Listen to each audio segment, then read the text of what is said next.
Welcome to Mastering Sales with Brent Gove. So good to see you guys. Man, I got a great lineup for you today. So we're going to get right into it.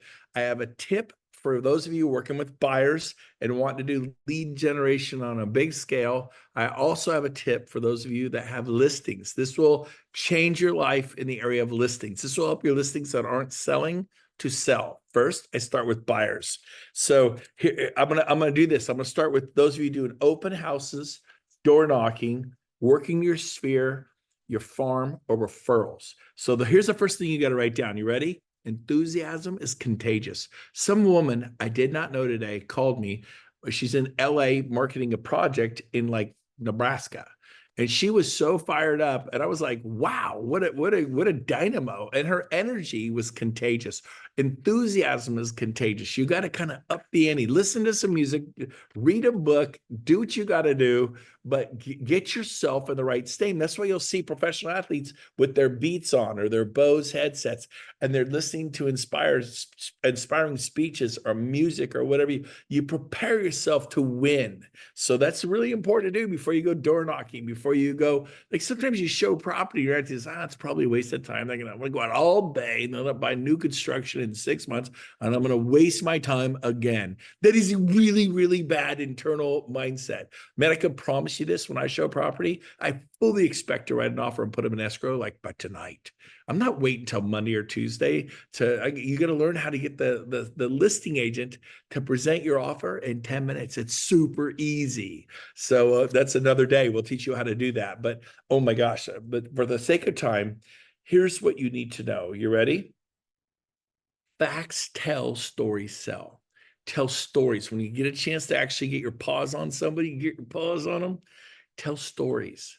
Some of you are like, oh, there's a FHA loan program. There's an interest rate just took a drop. The Fed, you're spouting facts, and that's okay.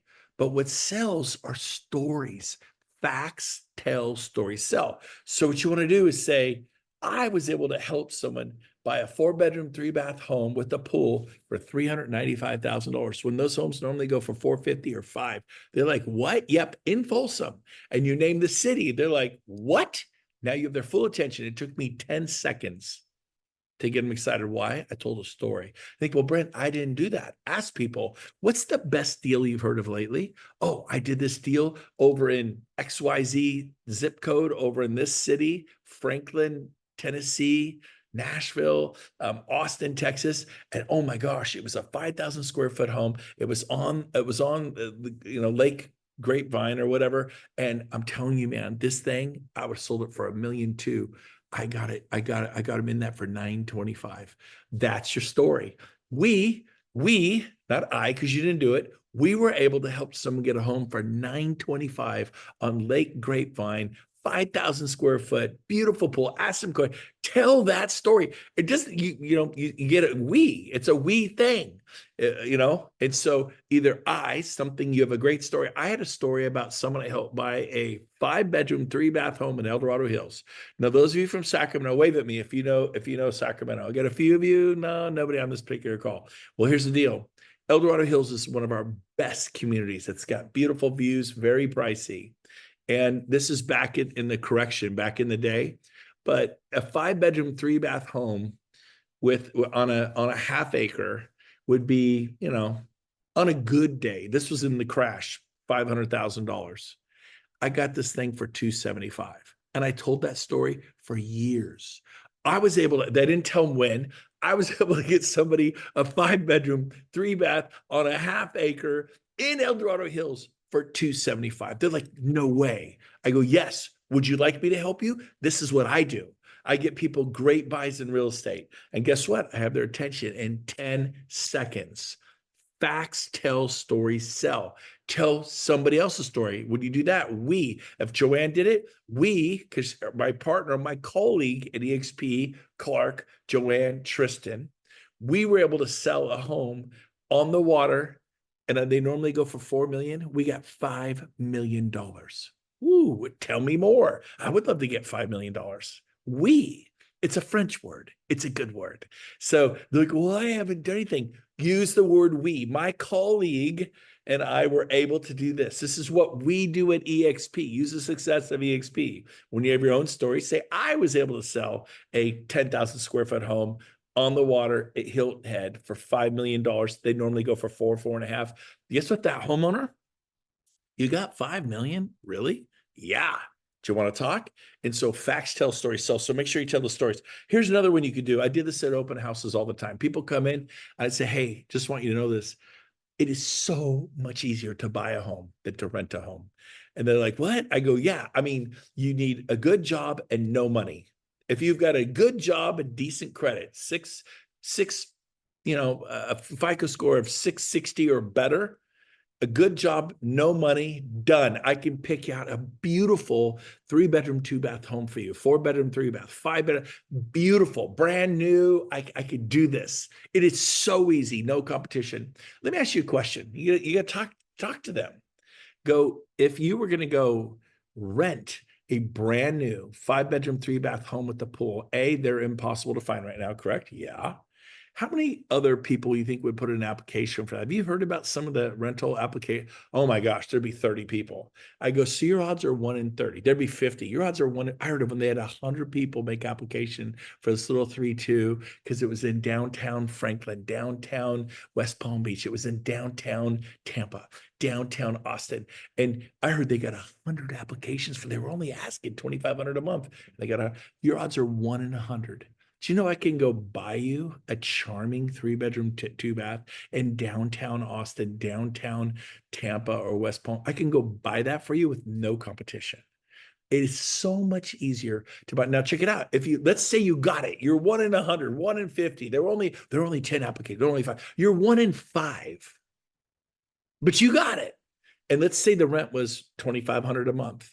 Guess what? When you rent that house, if you could be the lucky 1 in 5, 1 in 15, 1 in 30, if you're that person, you'd pay first, last, and a pet deposit if you have a pet. What's first? $2,500. What's last? $2,500. What's the pet deposit? Typically $1,000. So 25, 25, and 1,000, $6,000. So November 1st, we just were there 5 days ago. You pay $6,000. They hand you the keys. What happens on December 1st?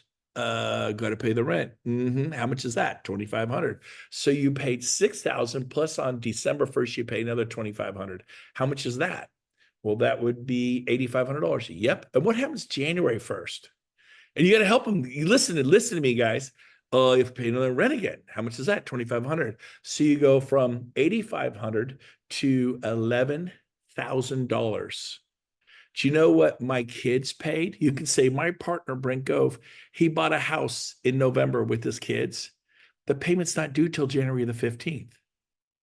So remember, you paid $11,000 first, last security deposit, 25, 25, and 1,000. That's 6. No, December 1st, 85, January 1st, $11,000 cash. And you were 1 out of 15, 1 out of 30, 1 out of 100. My kids, if you close, you want to be strategic when you buy real estate. You always want to close on the 10th, the 12th, about the 10th or the 12th of any month. Why is it important to close on the 10th or the 12th of any month? Because the payment isn't till January 15th. I can hand some of the keys on the 12th of November, and they don't have a payment for 2 months. They didn't pay first. They didn't pay last. They didn't pay security deposit. They don't pay anything December 1st. They don't pay anything January 1st. I can help you buy a home with no money, a beautiful home. It is so much easier to buy a home than to rent a home. And guess what? On January 1, you've paid $11,000. And what do you own? Nothing. What do my kids own? They own a beautiful $500,000 home. Easy. They're just kids. They're children. Okay, they're adults now. My son's 20. He will be 21 this month. And my daughter's just turned 25. So they're just young people, right? And they bought it together because neither one of them could afford to buy a $500,000 home by themselves. And so we didn't give them, the down payment. And guess what? Guess what it costs with the 100% financing programs, 0 down, USDA. They're out there. Find them. My lender can't think of it. We'll get a new lender. There's down payment assistant programs, this and this. $750 each is what Christina and Dylan paid for their house. They paid 0 down. I can't remember if the seller paid the closing costs or we took a little higher rate to get that included. They literally paid $1,500 and they own something, an appreciating asset with tax tax benefits. Well, what's that? Well, if you rent that house and you have your gross pay and your net pay, and you gross X amount a month, maybe you gross, 7,000 a month is your pay, but your net, because of taxes, is say, every 2 weeks, it could be like $800 worth of taxes. And so because you're a homeowner, now they can't take the $800. You guys getting this? They can't have it. It's a tax benefit for being a homeowner. What do you mean they can't have it? I'm telling you, let's get you with my mortgage broker. Let's call them right now. I can't tell you how many people I called that I met in a restaurant at an open house. Let's call my lender right now. He'll pick up. And I said, here, put him on the phone. Tell him about tax benefits. Instead of 800, maybe it drops down to 450. It saves you $350 a month. That's over $4,000 a year. Wow. And you have an appreciating asset. So it is so much easier to buy a home than to rent a home. Renting will, and after 10, 15, 20 years, you have nothing. Where rents will be in 10, 15, 20? Astronomical. You know what your payment will be? It'll be exactly the same today, 10, 15, 20 years from now. Anyone renting, do you expect the rent to be the same amount, 10, 15? You got to do it. It's easy to do. You haven't met the right person. I'm the right guy for you. For you ladies, I'm the right gal for you. You got to have some conviction.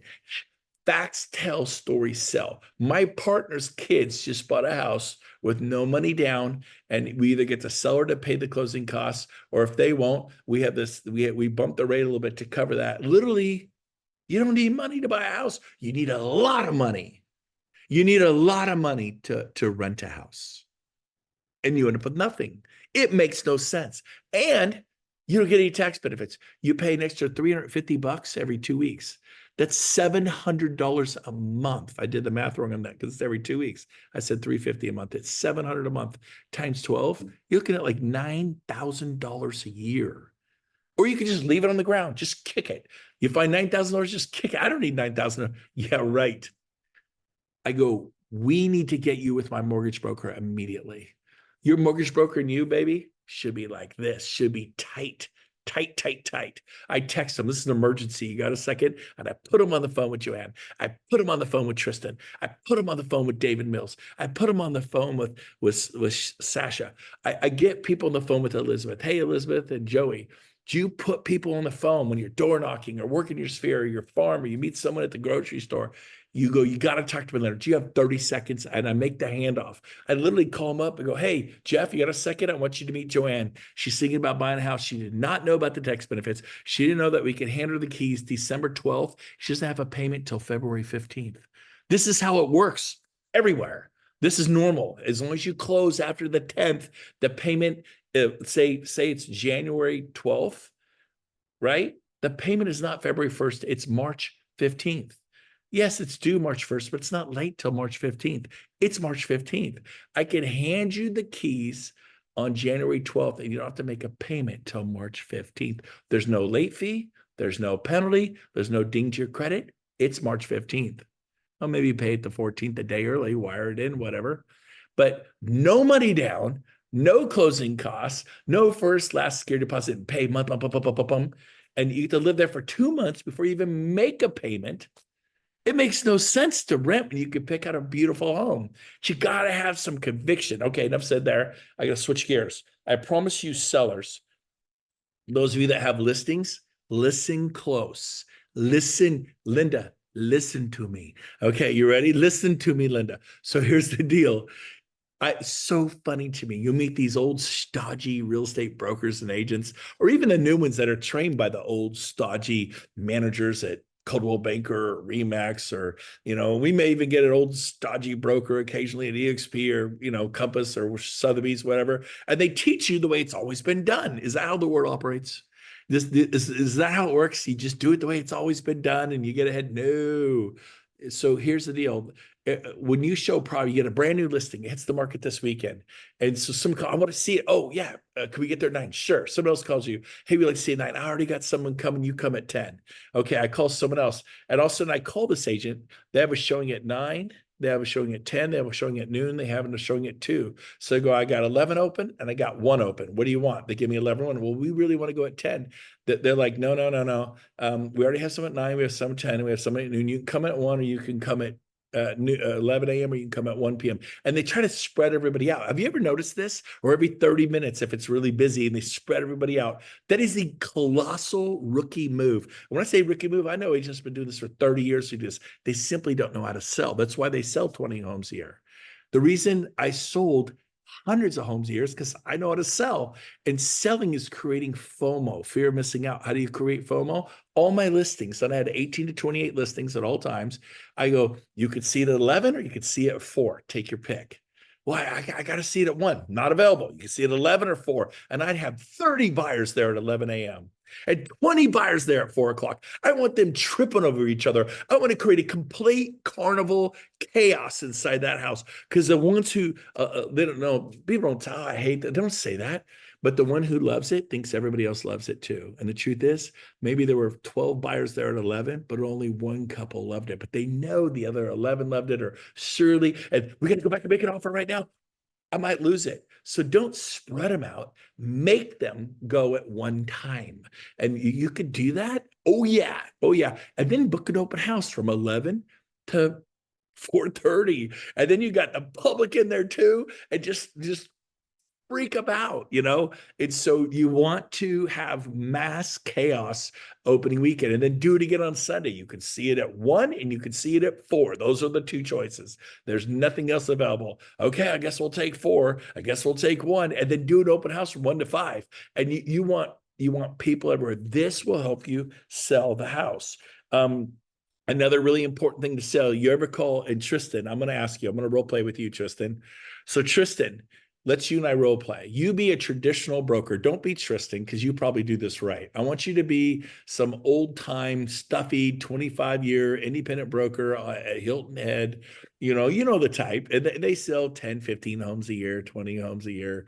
And so be them. Can you be them for me? Like what you've heard people say. Hey, Tristan, on Champagne Court, I saw that beautiful new listing, view of the ocean, all that. It's 3.5 million. Is that still available? What do they typically say to you when you ask? It's a normal question that we ask the listing. Is it still available? What do they say?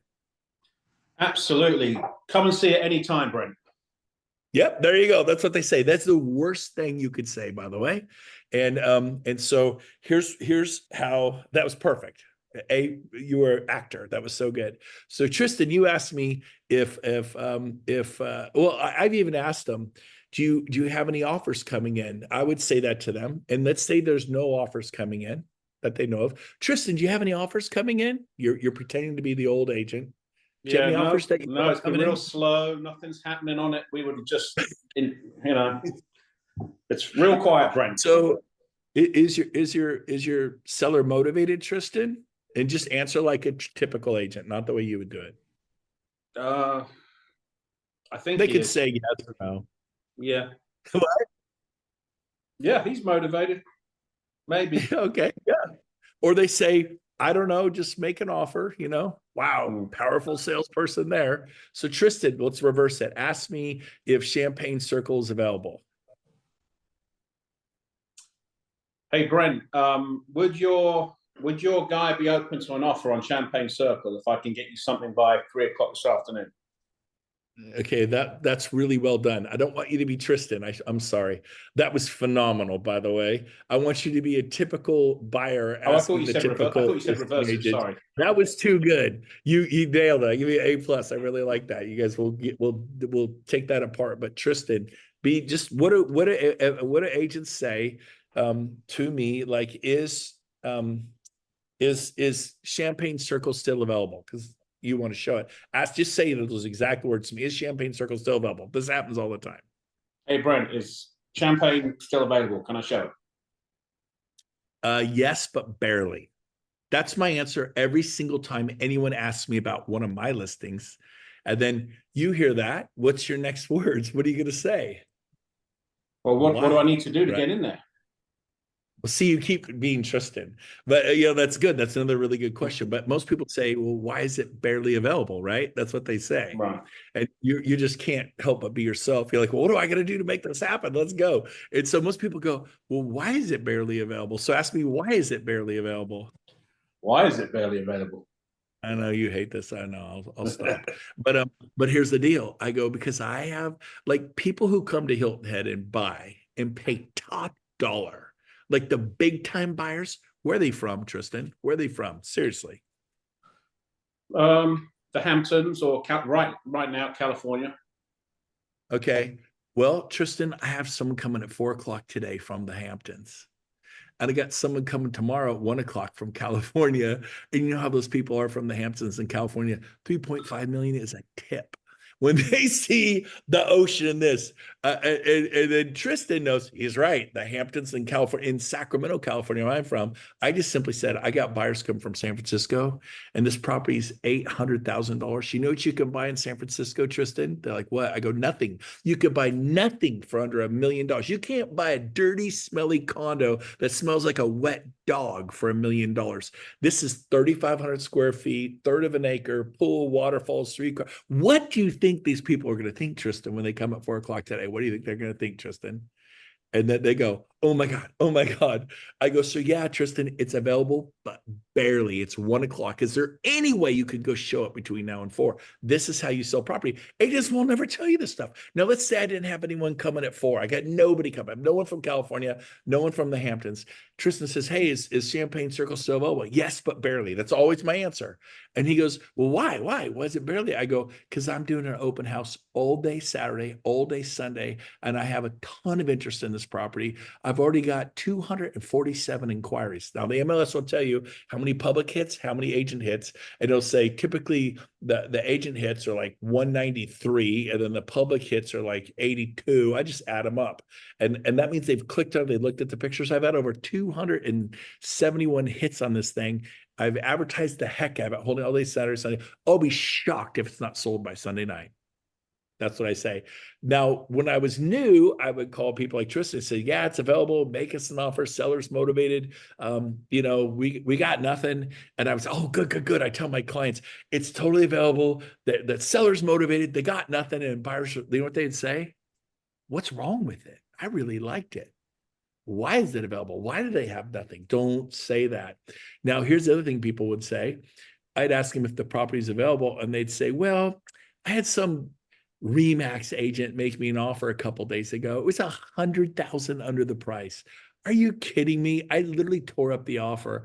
What an outrage, dorky Remax agent. And these listing agents would cap on the agent. I love all offers. I don't care if it's $500,000 under.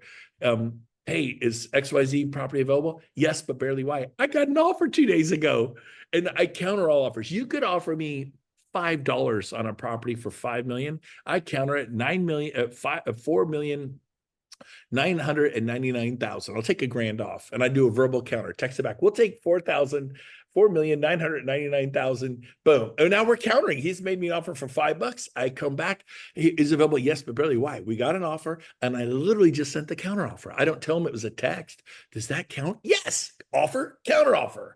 We'll do it in writing later. You don't have to. There's no law that says this must be on a counter offer. Offers must be on a purchase agreement. No, he made me an offer $5. I counter. This is how you sell real estate. I call Tristan. Kristen shows my property. What'd you think? They hated it. Really? They hated it? They hated it. 3.5 million. I go, what price would they like it at? He goes, man, you'd have to drop that thing to 3.1 million to have them interested. Okay. See if they'd offer 3.1 million, make me an offer. Are you serious? I go, yeah. He goes, I called them, they're not interested. I go, what price would they be interested at? 2.9 million? Make me an offer. Don't write it up. Say, I don't want to use him. If I make him write up the offer, I'm using him, right? Ask them if they'd pay 2.7 million. What price do I need? How low do I got to go? And he goes, Brent, are you serious? They're willing to go from 3.5 to 2.7? Maybe. I mean, you don't know. If you don't ask, if you don't know, the answer is always no. Let's ask them and see what they'll do. They seem pretty motivated to me. Okay, yeah, we'll pay. Forget that. I'll pay 2.7 million for that property. I would buy it. I said, okay, you're making me an offer. I'm good. Let me go talk to my sellers. And you go, what? You're wasting everyone's time. No, I'm not. Because the next agent calls me available. Yes, I have an offer. We're about to do the counteroffer. Probably do the counteroffer today about 5 o'clock. You got about 3 hours. If they accept the counteroffer, property sold, gone, off the market. You laugh. I've sold many properties like this. They were fishing. We come back. They decide they really loved it. They accept it. It's gone. It's gone by 5 o'clock. So yes, but barely. I'm about to do a counteroffer. If they accept my text message back, and I've had my sellers drop $250,000, 2.5 million. I've had to come back. We'd sell for 2.25. We knew we were high. Tell them 2.25 and it's theirs. 2.25. Man, we'll do 2.25. Great. Write it up. I'll get signatures. Done. Do more with text messages. Do more with an email. Do more verbal. Just make me an offer, man. But the next 10 agents that call me is available. Yes, but barely. Why? I have an offer just for, this is hilarious. Just for, Rush used to do this. Just for, what's the dramatic effect? I have an offer right here. I can shake any piece of paper, but they've made me an offer. I like that. I'm holding an offer, And so here's the deal. I wouldn't say I'm holding an offer because you're not, but I have an offer right here, and I make the sound of paper wiggling, like, oh my gosh. I go, how quick can you get there? We can't get there till 6 o'clock tonight. Okay, I'll wait till 7 to respond. They don't know the offer's 400,000 under the asking price of 1.9. It's 1.4 because I encouraged it, right? And usually I try to get them not to write it up because the odds of that going together are low. Finally, I counter. We're at 1.9. They came in at 1.4. We come back they surprised me. They dropped 50 grand. I didn't think they dropped 10 grand. They go, we'll take $1,850,000. I go back. Okay, they'll do $1,850,000. They come back like, I thought you said they're motivated. I go, come on, give me something. Let's keep batting the ball back over the fence. Okay, we'll do $1,550,000. Your clients go 150. Great, they'll do $1,550,000. My clients surprised me. We'll do $1,775,000. $1,875,000. No, $1,775,000. Now they're down $125,000. Because I found out my sellers who I didn't think were that motivated, now they're down here. Now we're $275,000 apart or whatever it is. And guess what? Now they come back and look, we're not paying a dime past $1,500,000. I said, okay, but guess what I do every 2 days? I send them a counteroffer. I'll do counteroffer number 1, 2, 3, 4, 5, 6, 7, 8 counters every 2 days. So when people call me, is XYZ available? I don't say, yeah, we had an offer last week. It didn't go together. I go, yeah, I just sent the counteroffer. Shake paper. I'm about to send a counteroffer. How quick can you get there? And then they go, I could be there in 1 hour. Good. Call me as soon as they go and you tell me if they like you, call me from the front lawn. It's imperative you call me from the front lawn because otherwise I'm going to send the counter. If they take it, it's gone. And you better write full price or close to even have a chance. I didn't tell them that it was 400. I'm representing the seller. It's not my job. And guess what? I've gotten so many over, like we love it so much. We're not even, we'll go 20,000 over full price. And my offer was 200,000 underneath. It's all, did I have an offer? Yes. Did I encourage the offer? Yes. What's wrong with that? Nothing's wrong with that. They assume that my offer's close and they'll go higher. Trust me, if you want to sell your parents' home or your home, you'd want me. Everything I said was true. Everything I said was accurate. And then I keep sending counteroffers. I've had people like Tristan and Joanne say, stop sending me counteroffers. They've actually said that. You're on number. I go, I can't. I work for my seller. If I didn't send you the counteroffer, they could sue me. My job is to carry out their wishes. They told me to counter. Like, well, they counter, I get counter for 1, then the buyer does counter for 2, then the seller does counter 3, and the buyer does counter for 4. And then, oh, they're not countering, it's over. No, it's not. It's not over. You keep saying you sent them. You could do that. Yep. Boom, boom, boom, boom. And every time when someone calls you, either about to send the counter offer or you just sent the counter offer, and you better hurry because you want to create this fear of loss. Anyways, I hope this was helpful today. This is how you sell real estate. It was all accurate and true, or you could do it however you're doing it. Enjoy those results. And that's it. Have a great day, everyone. We'll see you next Tuesday at 1:30 Pacific for the 1% Club and 2:10 for Mastering Sales Pacific. And you got to do the math on whatever time zone you're in. Bye for now. Take care, everyone. Bye-bye.